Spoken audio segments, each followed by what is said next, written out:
বিদ্যুতের সাবস্টেশনে কাজ করতে গিয়ে গুরুতর আহত হয়েছে দুজন কর্মী। আজ সকালে বজরংনগর সাবস্টেশনে 133 কেভি কন্ট্রোল রুমে ওই ভয়ঙ্কর ঘটনা ঘটে। সাথে সাথে তাদের সহকর্মীরা উদ্ধার করে জিবি হাসপাতালে নিয়ে গিয়েছে। বর্তমানে তারা জিবি হাসপাতালে মৃত্যুর সঙ্গে পাঞ্জা লড়ছেন।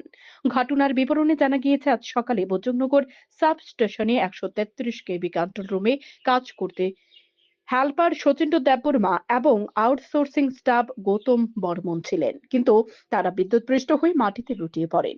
সাথে সাথে অন্যান্য কর্মীরা ঘটনাটি প্রত্যক্ষ করে জিবি হাসপাতালে নিয়ে যায়।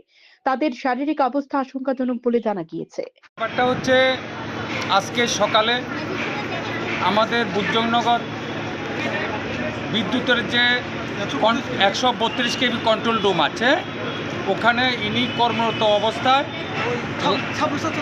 সাবস্টেশনে কাজ করার সময় লাইনটা শর্ট হয়ে গেছিল। সেই সময় ওনার অ্যাক্সিডেন্ট হয়। আমি তো যা দেখেছি, রুগী মানে বুকটু ছুলে গেছে, এখন মৃত্যুর সঙ্গে পাঞ্জাও খেলছে। আর ওনার নাম হচ্ছে সচিন্দ্র দেববর্মা। উনি গ্রেড 2 হেল্পার, আমাদের ত্রিপুরা স্টেট ইলেকট্রিসিটি কর্পোরেশন লিমিটেডে কর্মরত আছেন। পাশাপাশি শুনেছি আরেকজন ছেলেও নাকি আউটসোর্সিংয়ের আন্ডারে অ্যাক্সিডেন্ট হয়েছেন। ওটাও আমি দেখব।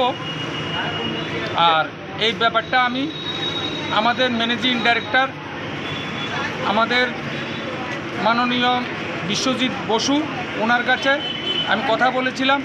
বলছে, স্বপনবাবু আপনি খোঁজ খবরটা নিয়ে আমার কাছে পাঠান, আর বাকিটা আমি দেখে নেব।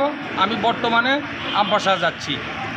কি দেখলেন, মানে আহতদের অবস্থা কীরকম? আহতের অবস্থা দেখে আমি যতখানি অনুভব করতে পেরেছি, অবস্থা তো সিরিয়াস। তবে আমি ঠাকুরের কাছে প্রার্থনা করি উনি যাতে সুস্থ হয়। ওনার সুস্থর জন্য আমি এমডি সাহেবকে বলবো, মিনিস্টারকে বলবো। এই যে আউটসোর্সিং মানে একটা লোক বললেন, উনি মানে উনি কি দায়িত্বে আসলেন বা উনি? দেখুন, আমি বরাবরই আউটসোর্সিংয়ের বিরোধিতা করে যাচ্ছি। একটা লোক আউটসোর্সিংয়ে যদি অ্যাক্সিডেন্ট হয়, ওনার সেই বেনিফিটটা পাওয়া যায় না। আর ওদেরকে নিয়ে এরা ট্রেনিং না করে ওদের লাইনে উঠিয়ে দিচ্ছে, এতে অ্যাক্সিডেন্ট কম। কি মনে হয়, এতে কি ঠিকাদারের মানে গাফিলতি রয়েছে? এতে তো আমি মনে করি যে ঠিকাদারের একাংশ এটার মধ্যে গাফিলতি আছে। কারণ যদি আপনি বিদ্যুৎ দপ্তরের কোনো লাইনে বা সুইচয়ার্ডের মধ্যে কাজ করতে যান, আপনাকে প্রথমে ডিসচার্জ রড ইউজ করতে হয়। ডিসচার্জ রড যদি আপনি ইউজ করেন, তাহলে যে উপরে যে লাইনটা আছে সেটা ব্রেক করতে পারে না। এমনিতেই আমাদের কর্মী স্বল্পতা রয়েছে। যদি আপনি ডিসচার্জ রড লাগিয়ে দিন, তাহলে কারেন্ট ব্রেক হবে না।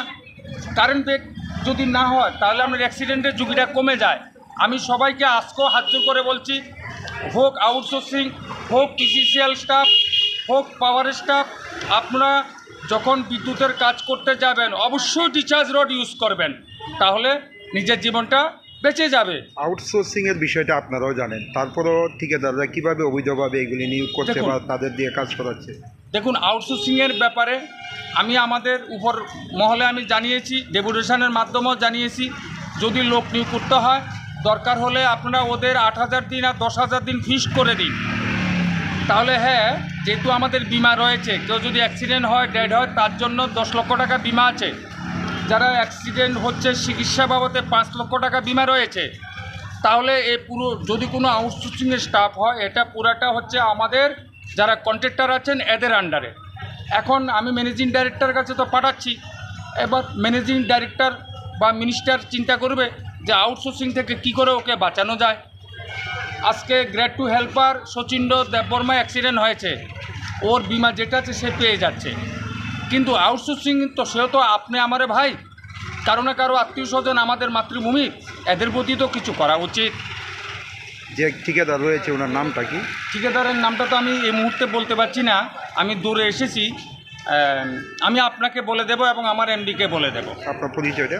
আমার পরিচয় হচ্ছে, আমি ত্রিপুরা রাজ্য বিদ্যুৎ কর্মচারী সংঘের জেনারেল সেক্রেটারি এবং ত্রিপুরা রাজ্য কর্মচারী সংঘ আর বিদ্যুৎ কর্মচারী সংঘ যৌথভাবে ওনার যেভাবে সুস্থ হয় আমরা এটা পালন করার চেষ্টা করব। আর আমার নাম স্বপন চক্রবর্তী। ধন্যবাদ। আর আপনারা মিডিয়া বন্ধু, আপনাদের কাছে আমার একটাই অনুরোধ থাকবে, আপনারা দিনরাত পরিশ্রম করেন। বিশেষ করে আমার অ্যাক্সিডেন্টের বহু সাক্ষী আপনারা রয়ে গেছেন মিডিয়া বন্ধুরা, যেহেতু আপনারা আমাদের চতুর্থ স্তম্ভ। আমার তরফে